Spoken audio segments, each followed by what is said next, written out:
There's no feeling more intense than starting over. If you deleted your homework the day before it was due, as I have, or if you left your wallet at home and you have to go back after spending an hour in the commute. If you won some money at the casino and then put all your winnings on red but it came up black. If you got your best shirt dry cleaned before a wedding and then immediately dropped food on it. If you won an argument with a friend and then later discovered that they just returned to their original view. Starting over is harder than starting up. If you're not ready for that, like if you've already had a bad day, then what you're about to go through might be too much. Feel free to go away and come back. I'll be here. Alright, thanks for coming with me on this trip. I'll understand if you have to take a break at any point. Just find a safe place to stop and quit the game. And don't worry, I'll save your progress, always, even your mistakes. This game is a homage to a free game that came out in 2002, titled Sexy Hiking. The author of that game was Jazuo, a mysterious Czech designer who was known at the time as the father of B games. And B games are rough assemblages of found objects.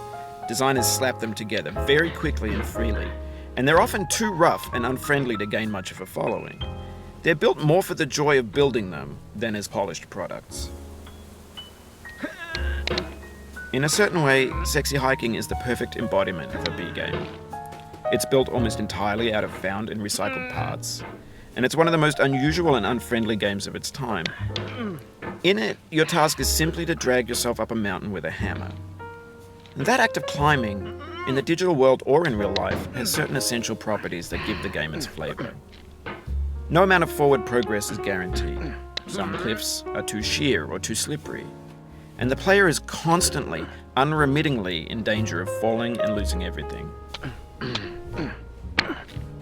Anyway, when you start Sexy Hiking, you're standing next to this dead tree that blocks the way to the entire rest of the game.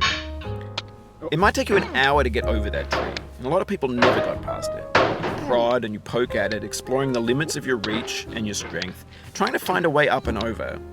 And there's a sense of truth in that lack of compromise. Most obstacles in video game worlds are fake. You can be completely confident in your ability to get through them once you have the correct method or the correct equipment or just by spending enough time.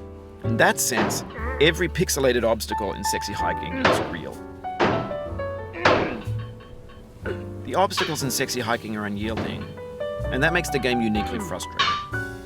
But I'm not sure Jazuo intended to make a frustrating game.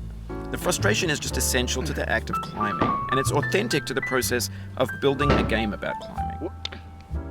A funny thing happened to me as I was building this mountain. I'd have an idea for a new obstacle, and I'd build it, test it, and it would usually turn out to be unreasonably hard.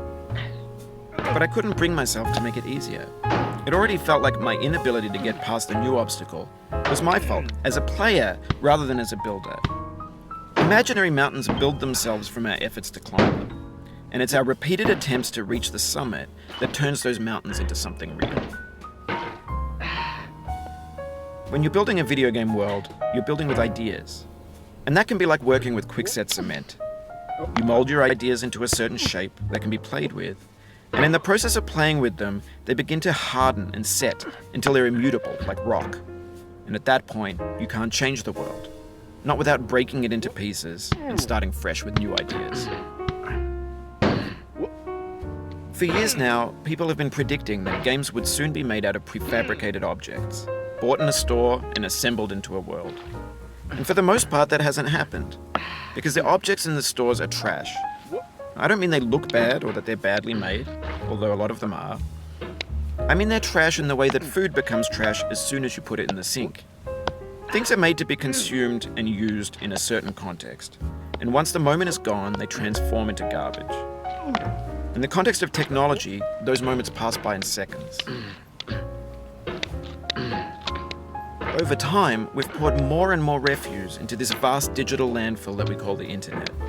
It now vastly outnumbers and outweighs the things that are fresh and untainted and unused. When everything around us is cultural trash, trash becomes the new medium, the lingua franca of the digital age.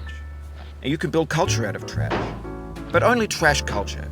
B games, B movies, B music, B philosophy.